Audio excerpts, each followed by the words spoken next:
My name is Bailie Farley, and my sculpture is called Itsy Bitsy.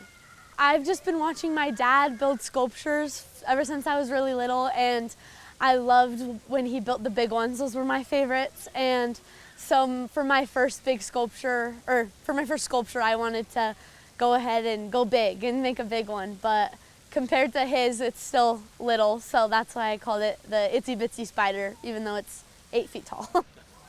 First, I made a small one that was probably like, 3 feet tall, and just made sure I liked the proportions and liked how it looked, and then we just multiplied it by 5.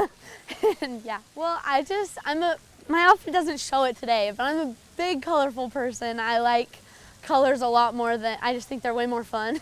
So I specifically looked through all his materials and picked out the brightest stuff I could find. So that's why there's so many bike pegs. They all were neon.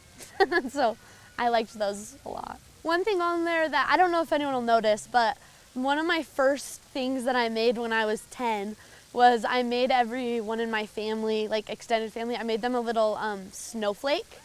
And so I found one of them and I stuck it in there. So it has one of my first pieces of art inside of it. So that's a cool one I like. I also liked putting in a few things that move. So there's a wheel you can spin, the doorknobs all turn, easy stuff like that.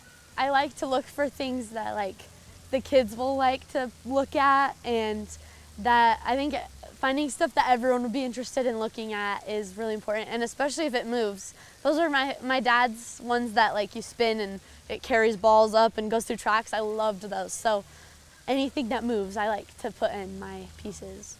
Yeah, I think that a tiny little bug actually does a lot of cool things that take a lot of strength. So yeah, totally.